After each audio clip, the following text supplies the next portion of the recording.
কালকে অনেক পিঁপড়ের কামড় খেয়ে এই লিলি বাল্বগুলোকে আলাদা করে নিয়েছি এই গামলার থেকে। এই এত বড় বড় হয়েছে, আর এই হচ্ছে তার শিকড়। প্রচুর শিকড় বাকড় বেরিয়েছে।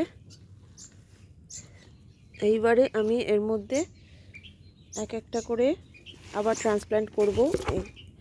তার জন্য আমি মাটি তৈরি করে নিয়েছি। মাটির জন্য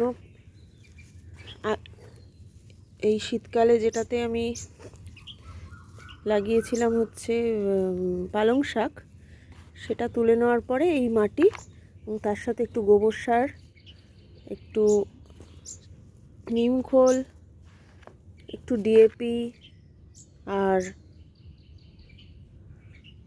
ওই এপসাম সল্ট, এগুলো মিশিয়ে মাটিটাকে রেডি করলাম। এই মাটিতে একটু বালিও দেব যাতে ড্রেনেজটা ভালো হয়। তো এটা মিশিয়ে এর মধ্যে ট্রান্সপ্ল্যান্ট করব। তাহলে করা যাক। এর সাথে একটু বালিও মিশিয়ে নিলাম। এগুলোকে ভালো করে মিক্স করব। এই যে পাতাগুলো খুব সুন্দর সার হিসেবে ইউজ হয়।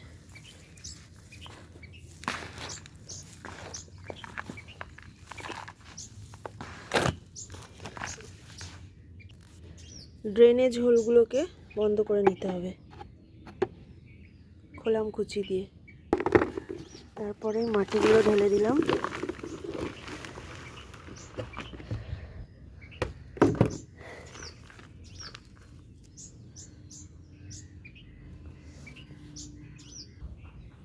এদের এইগুলো পাতাগুলোকে কেটে দিতে হবে।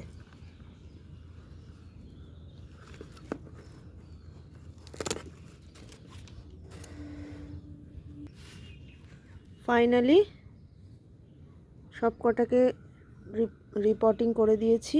এই লুকটা হচ্ছে এরকম, একটু সুন্দর করে সাজিয়ে দিয়েছি। এগুলো তো হয়েছিল অগোছালোভাবে, এগুলোকে জাস্ট গোল করে বড়গুলোকে মাঝখানে আর ছোটোগুলোকে চারপাশ থেকে সাজিয়ে দিয়েছি।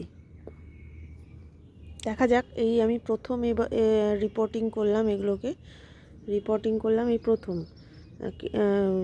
প্রথমে 3-4টে বাল্ব আমি একসাথে লাগিয়েছিলাম, সেখান থেকে এতগুলো হয়েছে। এইগুলো বাড়ার জন্য জায়গা দিতে হয়, আর একটু জায়গা পেলে হয়তো আরও বাল্ব হতো। তো প্রত্যেক বছর যারা করে, প্রত্যেক বছর বের করে রিপোর্টিং করে। তো আমি প্রত্যেক বছর করিনি, প্রথম করলাম।